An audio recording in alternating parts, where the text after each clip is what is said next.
너무나 감사하고 기쁩니다. 오늘 특성도 참 귀한 것 같아요. 제가 참 마지막에 참 안간힘을 다해서 하이라이트도 이렇게 고음도 질러주시고 참 소름이 돋았습니다. 항상 기뻐하라, 쉬지 말고 기도하라, 범사에 감사하라. 이는 너희를 향한 그리스도 예수 안에서 우리를 향하신 하나님의 기쁘신 정하신 뜻인 줄 믿습니다. 우리 자유게 인사하시죠. 항상 기뻐하십시오. 쉬지 말고 기도하십시오. 범사에 감사하십시오. 네, 감사합니다. 우리 박미 집사님 오늘 우리 김야심 집사님 안 오셔가지고 혼자서 말씀하고 혼자서라도 잘 오시니까 너무나 기쁘고 감사합니다. 예, 오늘 이렇게 가족들과 함께 어린이날 또 연휴셔서 우리 자녀와 함께 가족과 함께 오신 분들이 계셔서 너무나 우리 닥시 한번 박수로 환영하겠습니다. 네, 사랑하고 축복하고 참 감사합니다. 네, 저희가 오늘 이제 이사야 14장을 볼 차례인데요. 벌써 올해가 이렇게 지금 3분의 1이 갔습니다. 우리 4월이 지나고 이제 5월이 찾아왔는데요. 저희가 올해를 시작하면서 이사야 1장에서부터 저희가 차례차례 봐왔는데 이제 14장의 차례가 되었습니다. 이 14장의 부분은 완전히 새롭다라기보다는 저희가 지난주에 살펴봤던 이사야 13장에서 직접적으로 연결되는 의미가 있기 때문에 다시 한번 지난주에 말씀드렸던 오늘 본문의 배경을 다시 한번 살펴보겠습니다. 우리 화면을 보시면 이사야는 전체적으로 세 부분 제1 이사야, 2 이사야, 3 이사야로 나뉜다고 설명을 드렸었고요. 그 중에 또 제1 이사야에 해당되는 39장까지의 내용이 다시 세 부분으로 나뉘는데 이사야 12장까지가 그 중에 첫 번째 부분이고 중간에 해당되는 두 번째 부분이 이사야 13장부터 23장까지인데 바로 그러한 부분은 열방에 대한 하나님의 심판을 예언하는 것으로 각 지명들, 국가들, 민족들의 차이만 있을 뿐이지 전체적인 맥락은 하나님의 심판을 두려워해야 하고 그들이 회개하고 돌이킬 것을 명령하고 계시는 것입니다. 그래서 이러한 내용의 첫 시작이 바로 바벨론이라는 나라가 가장 먼저 입장하고 있습니다. 우리 올림픽이나 이런 여러 국가대항전에서 이렇게 순서를 해서 올림픽에는 그리스가 가장 먼저 입장하는 것 같더라고요. 가장 대표적인 나라니까요.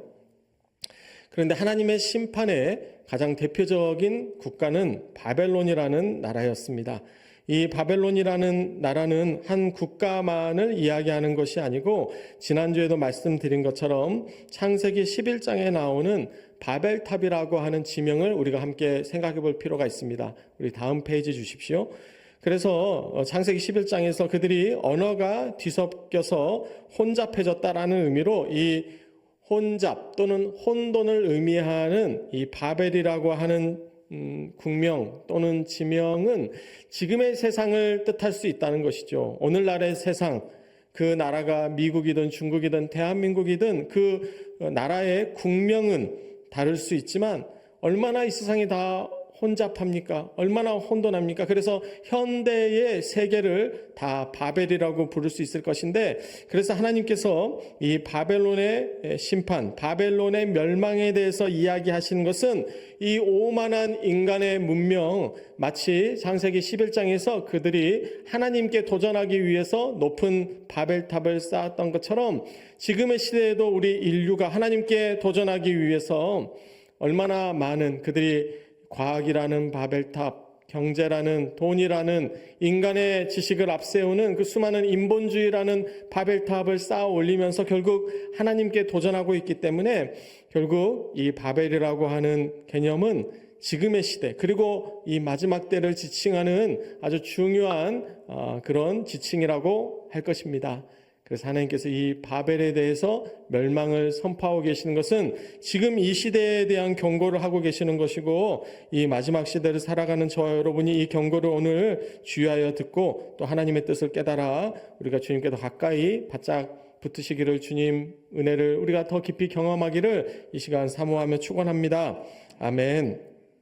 오늘 말씀의 시작 1절 말씀을 우리 함께 보겠습니다. 우리 화면 주시고 같이 읽겠습니다. 읽습니다. 여호와께서 야곱을 긍휼히 여기시며 이스라엘을 다시 택하여 그들의 땅에 두시리니 나그네 된 자가 야곱 족속과 연합하여 그들에게 예속될 것이며. 아멘. 오늘 말씀을 시작하면서 저희가 주목해서 보고자 하는 단어는 이 다시라고 하는 단어입니다. 하나님께서 이스라엘을 다시 택하셔야 했던 이유는 이미 하나님께서 처음부터 아브라함의 때부터 하나님께서 그들을 택하셨지만 이스라엘의 죄악 때문에 이스라엘이 하나님의 택하심에서 벗어나게 됐습니다. 그러니까 하나님께서는 다시 택하셔야 했던 것이죠. 결국 우리도 하나님의 은혜 가운데 있을 때는 하나님의 자녀이다가 죄를 지으면 하나님과의 관계가 멀어지게 되는 것이죠. 하나님은 죄와 함께 하시지 않기 때문에, 하나님은 죄를 기뻐하시지 않기 때문에 우리의 인생 가운데, 우리의 삶 가운데, 또 이 나라와 민족 가운데 죄악이 그대로 거하면 하나님과의 거리가 자연스럽다고 말씀드리기는 너무 죄송하지만 어쩔 수 없이 이 거리가 멀어질 수밖에 없는 것이죠. 여러분 어떠십니까? 예수 그리스도를 마음에 초청하시면서 죄 저지를 수 있습니까? 여러분 죄를 저질 때 한번 기도하면서, 통성 기도하면서 죄 저질러 보십시오. 그게 가능하겠습니까? 이거 함께 공존할 수가 없는 것이죠. 죄와 우리 하나님은, 빛과 어둠은 공존할 수 없는 것입니다. 이것은 이분법적으로 둘 중 하나밖에 있을 수밖에 없는데, 그래서 죄가 거하면 성령께서, 하나님께서 거하실 수 없기 때문에 결국 죄에 있는 백성은 하나님께서 택하시지 않습니다. 그들이 비록 택함을 받았어도 그 순간에는 다시 하나님과 멀어졌기 때문에 그것을 갱생하는 과정이 필요한 것이죠. 그래서 하나님께서는 이스라엘을 오늘 뭐라고 말씀하시냐면 다시 택하신다고 말씀하십니다. 이 다시 택하시는 은혜, 그것을 저와 여러분이 늘 누려서 받아야 하는 줄 믿습니다. 우리는 다시 택함을 받아야 합니다. 왜냐하면 하나님께서 우리를 택하셨는데 우리가 그 택하심에서 벗어날 때가 너무나 많으니까요. 우리의 인생이 그렇습니다.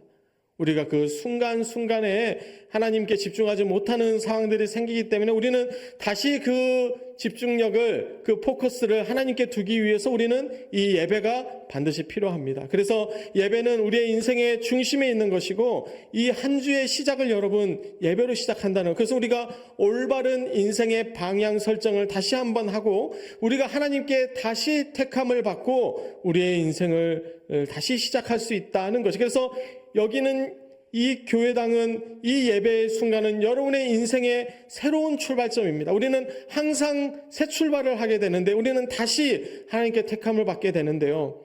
그 다시 택함을 받는 은혜를 저 여러분이 이 예배 시간에 오늘도 우리가 회개 기도를 드리고 또 주님을 다시 우리 마음 가운데 모시고 다시 성찬에 참여함으로 저 여러분이 이 다시 택함의 은혜를 받게 되는 줄 믿습니다. 그래서 이스라엘 백성들도 하나님께서 은혜를, 긍휼을 베풀어 주셔서 다시 택함을 받게 되었는데요. 2절 말씀 제가 읽겠습니다.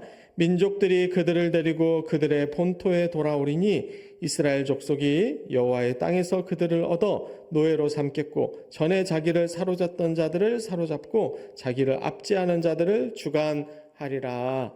아멘.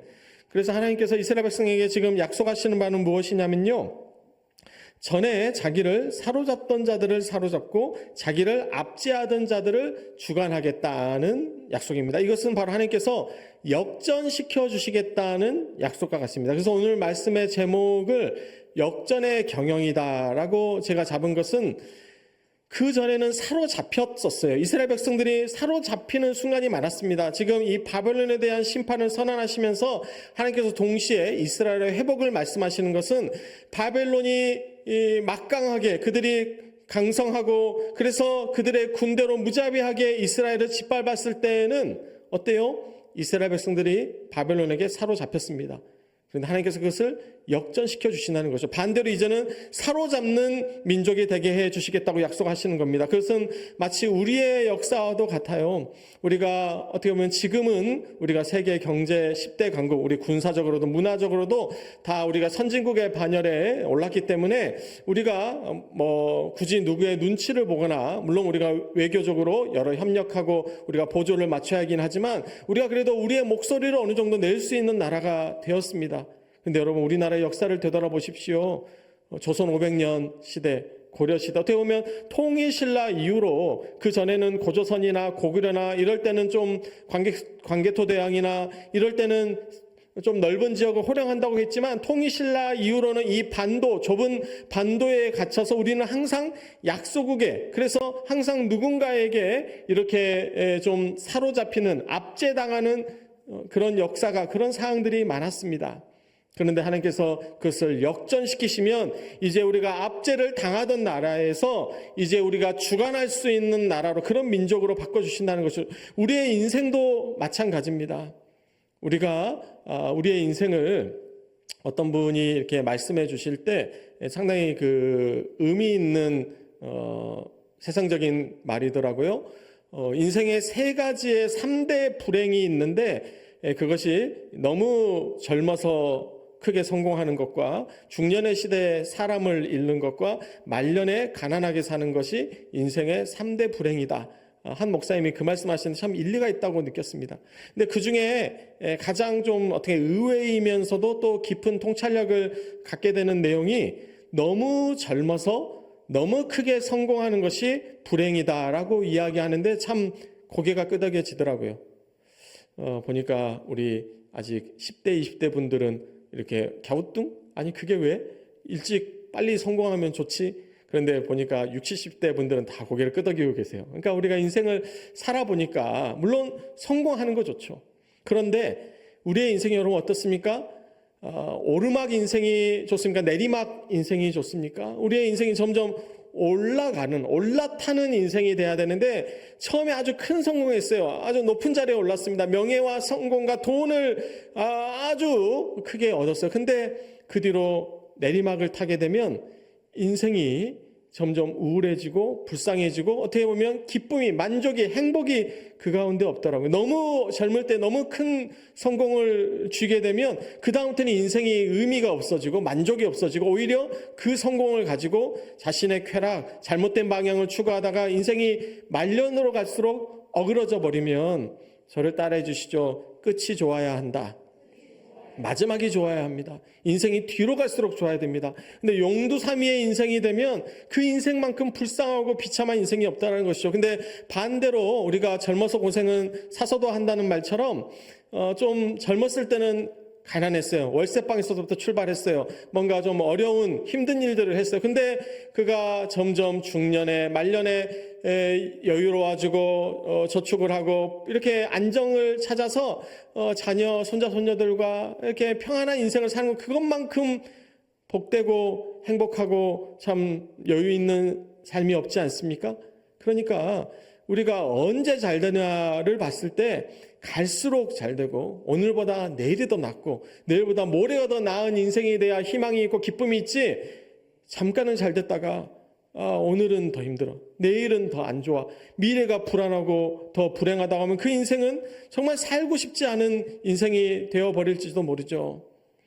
그래서 오늘 하나님께서 말씀하시는 것은, 이전에는 사로잡혔지만, 이전에는 불행했지만, 실패가 있었지만 하나님께서 그 실패를 성공으로, 승리로 바꾸셔서 사로잡던 자들이 이제는 사로잡고, 자기를 압제하던 자들을 반대로 역전시켜서 주관하게 하신다라고 하는 것이죠.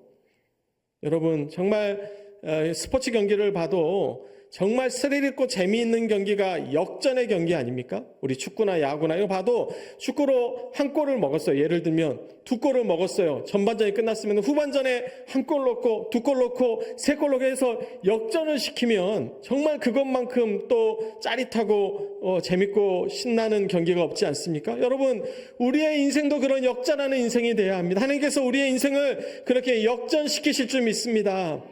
그래서 하나님께서 이스라엘 백성에게 약속하고 계시는 것들은, 내가 너희를, 너희 민족을, 너희 나라를 역전시키겠다. 너희를 사로잡던 자들을 역전을 시켜서 어떻게 보면 상황을 완전히 반대로 너희가 이제 그들을 사로잡고 너희를 압제하던 자들을 내가 주관하게 해주겠다. 너희를 본토로 이제 다 돌아오고 귀환하고 회복시켜 주시겠다고 약속하실 때 여러분, 하나님은 회복의 하나님이십니다. 우리 하나님은 역전의 하나님이십니다. 여러분의 인생 가운데 지금 불행한 과거가 있으십니까? 우리가 힘든 고난의 삶이 있습니까? 우리가 그런 부분을 역전시킬 수 있기 때문에 우리 하나님을 우리가 끝까지 신뢰하고 기도하며 믿음으로 나아가게 되는 줄 믿습니다.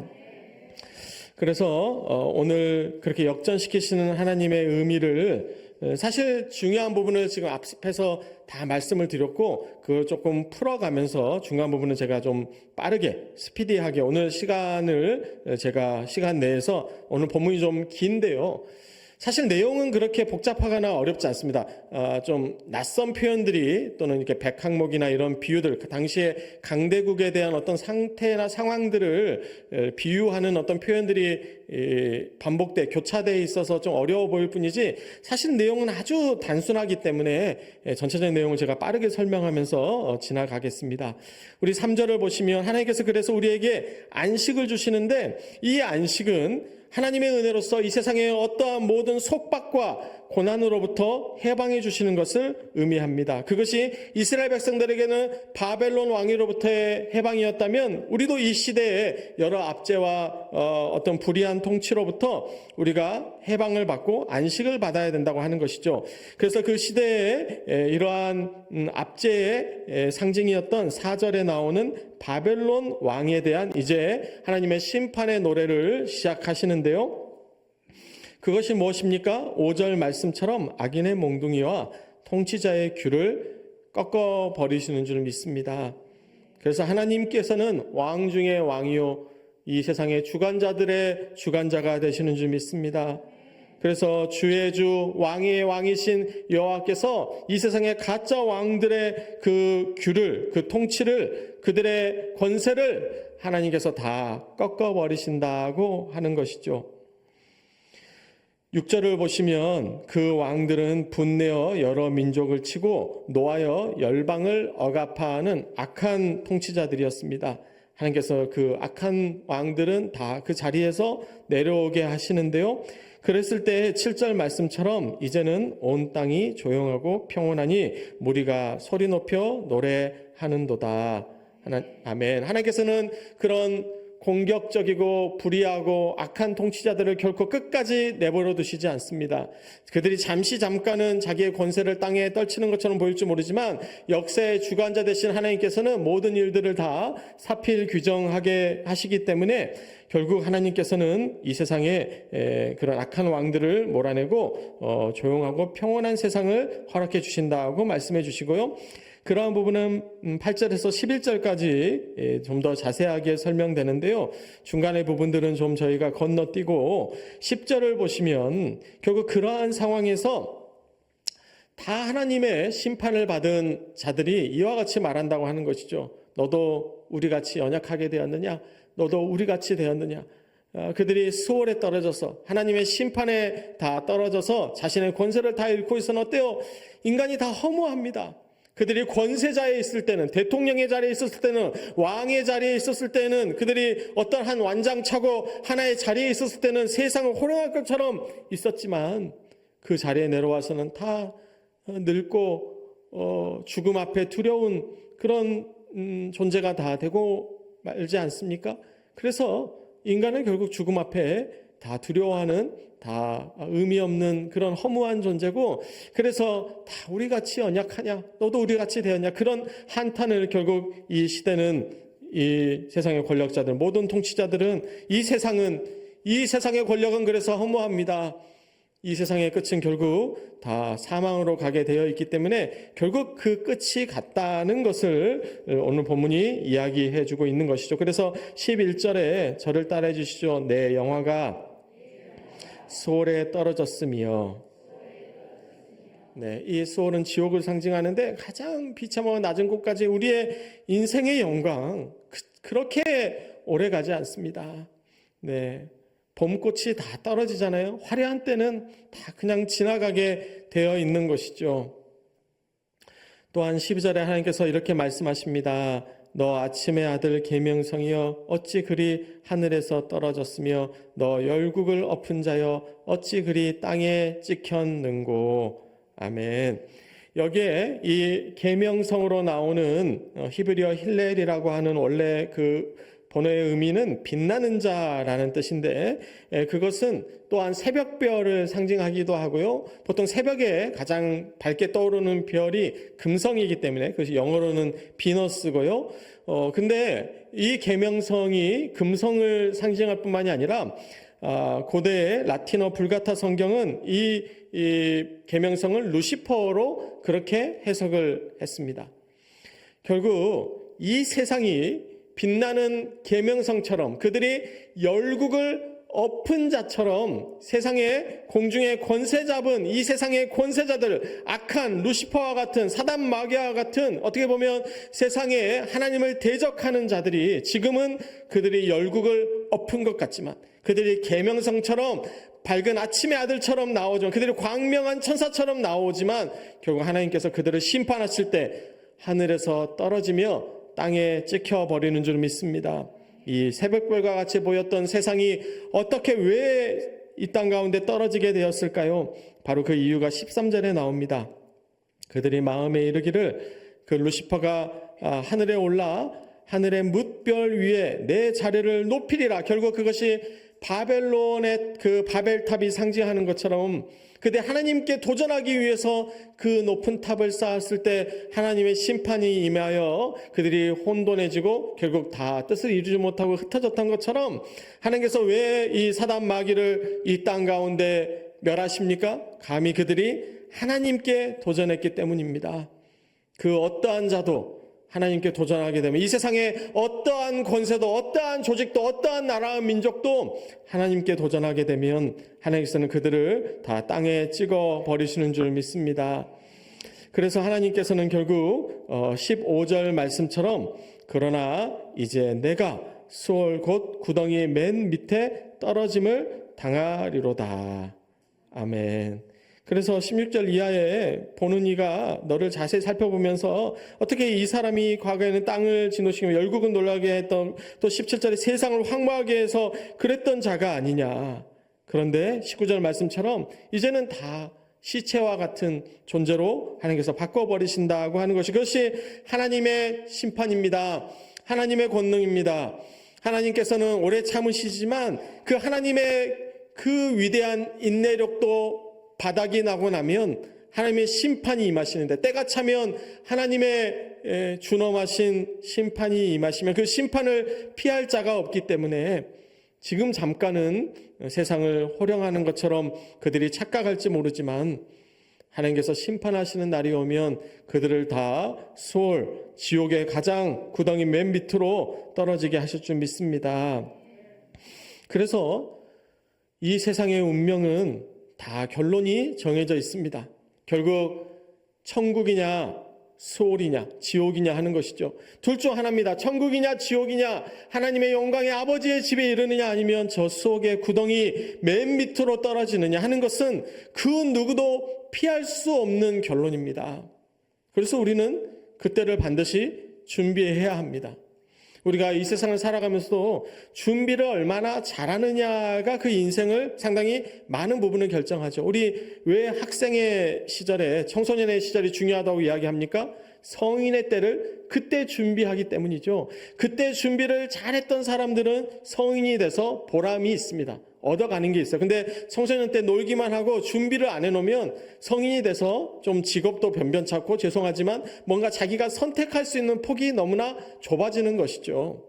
물론 또 그때 가서도 열심히 하면 또 그 다음에 길들을 준비할 수 있습니다. 그래서 우리가 어떻게 보면 인생의 말년을 준비하면서 연금을 준비하고 보험을 준비하고 뭔가 우리의 삶의 나중을 준비하면서 살아가잖아요. 여러분 다 뭔가를 지금 준비하고 대비하고 계시죠? 그런데 이 세상만이 아니고 죽음 이후의 삶을 대비할 수 있어야 합니다.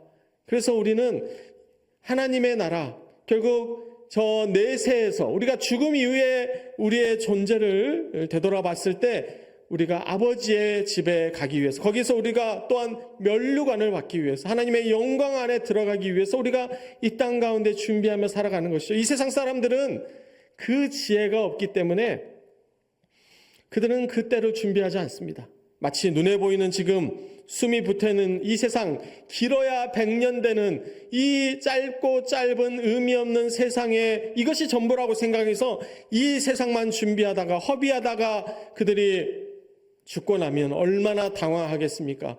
아무런 준비가 안 됐는데요. 마치 그것은 여러분이 뭔가 시험에 응시했는데 공인중개사 시험이랄지 국가고시랄지 뭔가 여러분이 시험에 준비인데 아무런 시험 공부를 안 하고 시험장에 들어갔다고 생각해 보십시오. 거기다 뭘 써낼 게 있겠습니까? 다 찍고만 나오겠죠. 정말 의미 없는 시험, 눈앞이 캄캄할 것입니다. 그런데 하나님의 시험에, 하나님의 고사에 하나도 준비하지 않고 성경을 하나도 보지 않고 하나님에 대해서 하나도 아는 바 없이 하나님의 면전에 선다고 생각해 보십시오. 얼마나 눈앞이 캄캄하겠습니까? 그래서 우리의 인생은 준비하고 있는 것입니다. 하나님의 때를 이 세상은 그것을 준비하고 있지 않기 때문에 하나님의 심판이 임했을 때 그들이 당황하고 아무것도 대비가 안 된 상태가 되겠지요. 그런데 저 여러분은 그분이 계신다는 것을 잘 알기 때문에 이 세상의 끝이 어디로 가고 있는지를 너무나 잘 알고 있기 때문에 우리는 하나님의 때를 준비하고 있고 마지막 때를 준비하고 주님 다시 오실 날을 준비하고 있고 또 우리가 다시 이 땅에 여러분 다 어떻게 오시게 됐습니까? 기억나세요? 아마 어머니 뱃속에서 딱 나와가지고 산부인과 의사 어떤 표정이었는지 어떤 얼굴인지 나 기억한다 하시는 분은 거짓말쟁이일 겁니다. 여러분 다 이 세상에 어떻게 왔는지 모르시죠? 하나님께서 우리를 보내신 겁니다. 우리가 어떻게 이 세상에 왔는지도 모르면서 이 세상을 살고 있는데 더 중요한 거는 어떻게 이 세상에 왔냐나 보다 이 세상을 떠날 날이 와요. 여러분 이 세상을 어떻게 떠나게 되겠습니까? 그 순간이 오는데 어떻게 왔느냐도 모르지만 우리는 어떻게 떠나느냐는 더 잘 알아야 합니다. 우리가 이 세상을 떠날 날에 하나님께서 우리의 인생을 마지막이 가장 좋아야 합니다. 우리의 신앙도 끝이 가장 좋아요. 우리의 인생도 가장 마지막이 좋아요. 하나님의 심판대 위에 설 때 여러분 가장 행복해야 합니다. 그러기 위해서 우리의 인생은 계속 올라가는 인생, 우리의 신앙도 우리의 인생도 가장 계속 올라가는 인생, 역전의 인생을 여러분이 살아야 하는 줄 믿습니다. 그 역전에 대해서 하나님께서 우리 24절 좀 건너뛰고 오늘 결론을 이야기하고 마무리하겠습니다. 24절 말씀 같이 보겠습니다. 읽겠습니다. 만군의 여호와께서 맹세하여 이르시되 내가 생각한 것이 반드시 되며 내가 경영한 것을 반드시 이루리라. 아멘. 여러분 하나님께서 맹세하십니다. 여러분 그 하나님의 맹세를 믿으십시오. 우리 사람의 맹세도 지켜지기가 쉽지가 않지만 하나님의 맹세는 사람의 맹세와 비교할 것이 아닙니다. 그분께서 오늘 말씀하시면서 이 본문을 저희가 보면서 이렇게 반드시라는 단어가 지금 오늘 본문에서는 좀 중간에 나오고 있는데 이것이 대한성서공회에서 왜 순서를 이렇게 잘못 번역했는지 제가 잘 모르겠어요. 원어를 보면 이 반드시에 해당되는 히브리어 임로라고 하는 단어가 만군의 여호와께서 맹세하여 이르시되 여기까지는 순서가 똑같습니다. 근데 그 다음에 히브리어는 바로 임로라고 하면서 이렇게 돼 있어요. 그래서 원어 그대로 이 성경을 직역하면 이렇습니다. 반드시 내가 생각한 것이 되며 반드시 내가 경영한 것을 이루리라. 아멘. 그래서 오늘 본문이 가장 강조하고 있는 단어가 반드시라는 것을 우리가 원어 성경을 보면 더 정확하게 알 수 있는 것이죠. 중요한 것을 먼저 말씀하시니까요. 하나님은 우리에게 반드시 이루어 주십니다. 반드시의 하나님, 그 하나님께서 저와 여러분의 인생 가운데 임마누엘 하나님으로 임재해 주시고 우리의 인생을 이끌어 주신 줄 믿습니다. 여러분 그 하나님의 맹세를 믿으십시오. 하나님께서 두 번이나 강조하고 계시잖아요. 반드시 내가 생각한 것이 되며 반드시 내가 경영한 것을 이루리라. 아멘. 그래서 하나님께서 27절에 다시 한번 그것을 우리에게 물으십니다. 만군의 여호와께서 경영하셨은즉 누가 능히 그것을 패하며 그의 손을 펴섰은즉 누가 능히 그것을 돌이키랴. 아멘. 이 질문은 우리가 답은 정해져 있습니다. 하나님, 우리가 인간은 아무도 하나님께서 경영하신 것을 우리가 돌이킬 수 없습니다. 주님께서 그 손을 펴셨으면 우리 중에 그 누구도 그 손을 오므라들게 패하게 할 수 있는 자가 없습니다. 그래서 하나님은 전능하신 하나님이십니다. 하나님께서 경영하시면 우리의 인생이 역전될 줄 믿습니다. 우리 믿는 믿음으로 이 시간 마지막 찬양 기도를 멈추지 마라. 이제 역전되리라. 우리 함께 찬양으로 올려드리겠습니다.